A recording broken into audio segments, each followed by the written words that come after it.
Nigeria currently ranks as the 146th position in the World Bank Group's 2019 Doing Business Index, which ranks 190 countries on the ease of doing business within their borders. Although that's a drop from 145 in 2017, it is still a marked improvement for an economy rising from a record low of 169 in 2016. Movements in Nigeria's ease of doing business rankings are currently largely tied to the efforts of the country's Presidential Enabling Business Environmental Council, PEBEC, a government structure set up to remove bureaucratic constraints to doing business in Nigeria.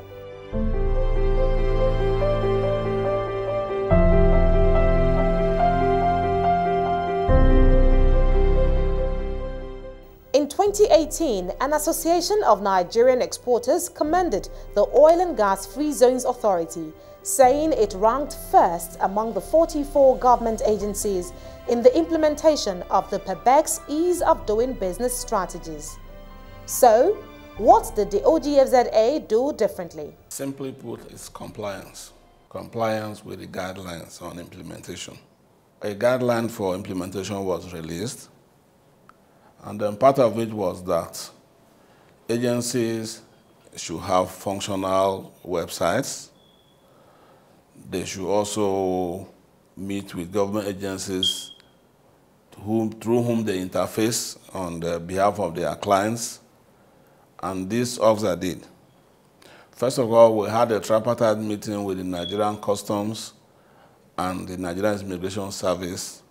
These two agencies are key in our interfacing for our licenses. Customs release the goods, and then the Immigration Service ensures the free zone status of licenses and their staff. So we had this meeting with them, during which we reached an understanding.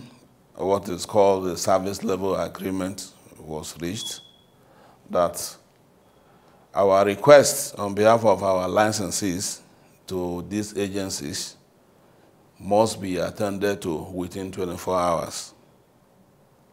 So the normal delays we used to experience are not there anymore since we had this service level agreement with the customs, and it's been working well for all. Our clients are happy.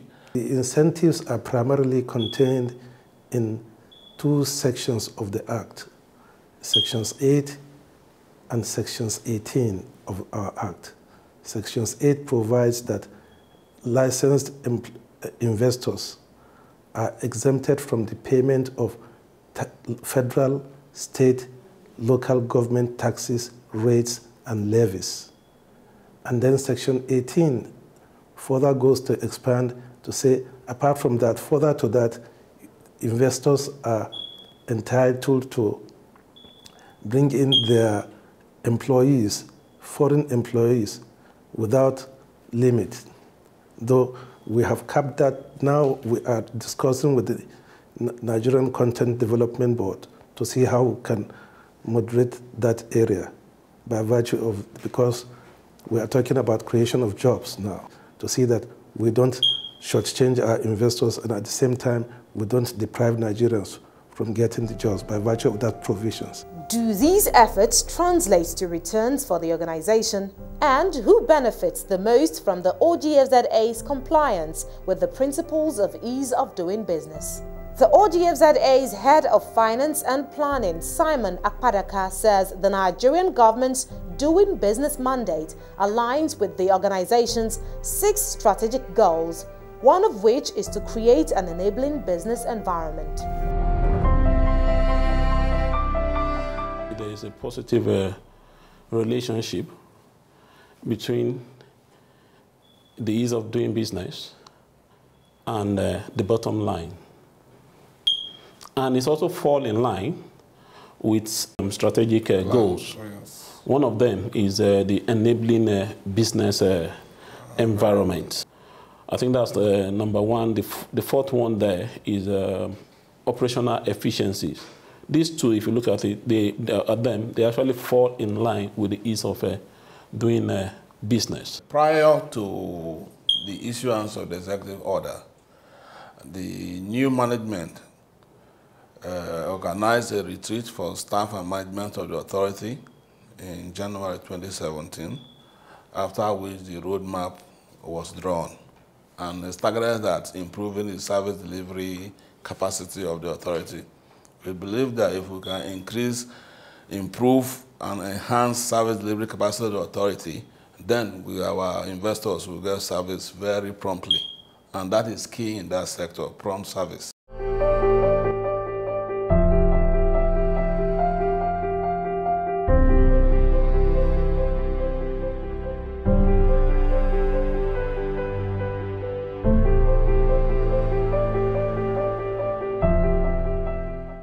Customs provisions for zero duty on all equipment that will be brought in to the zone for the purposes of that business that you want to do. Consumables can be brought in, that is under Section 12. Items can be brought in for the use and consumption within the zone only. Like now, if you are within the zone and you want to construct a building or a facility, you are free to bring in all the other finishing materials like your tiles, your marbles, as long as it is going to be used completely within the zone. Our operational efficiency is being worked on a daily basis, and we are using technology to drive our operation, which is actually increasing our efficiency. We apply technology to drive the efficiency of operation. What we use basically is ERP, which is the Enterprise Resource Planning software that we use in connecting various departments together, such that the finance department can work seamlessly with the operations department, the registry department. We have the module for the operation and that of registry. They are all seamlessly linked. OGZFA has also uploaded a website, and on that website we complied with the directive that you upload a list of services you render and the prices they attract, so that whoever is going to deal with us already knows what's the cost of the service he or she is requesting for. And with that, I think we provide services that are competitive with any other free zone in the world. We are able to track free zone goods as they are coming into the zone, right from the manifest till the delivery stage. We keep track of it. So along the line, we'll find out that even for some of our licenses, they rely on our record to track their own goods. Aside from the ease of doing business, Nigeria has also prioritized diversification of its economy away from oil. The OGFZA says by positioning itself to compete with its global counterparts to attract investments into the country, it is enabling the transfer of skills while improving the efficiency of operations, thereby acting as a vehicle for diversification of the Nigerian economy. Within the oil and gas sector, there's diversification taking place. It's not just about, what do I mean? It's not just about exporting crude oil. It is also about value addition. There are, what's it called, other products that can actually come on board using the oil and gas sector. I think we have the fertilizer, the notorious free zone, which is focused on the production of fertilizers. So those are more like oil and gas byproducts springing out to be a big industry of their own. The OGFZA says its medium to long-term plan, a part of its 3-year roadmap, actually includes attaining independence as a self-funding government agency. while maintaining that they are getting results, the authority insists it will not stop as it aspires to continue to redimension and hold its position among global free trade zones and further impact Nigeria's economy. The OGZFA plans to be self-funding. We also decided to create an enabling environment for staff as a way of getting them to improve their output. Self-funding simply means that we are not going to be drawing from the federal budget.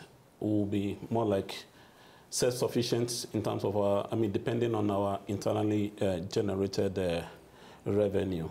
We are moving in that direction. I think it's a bold step in the right direction for us. Free zones are a catalyst for development. The cost of doing business in our free zones now, in the oil and gas free zones, have been reduced very drastically. And this has encouraged a lot of investors to have a rethink. The Asian and Middle East countries, statistics have shown that the free zones have contributed more than 30% of the GDP. We hope that will be translated into the Nigerian economy too in the future.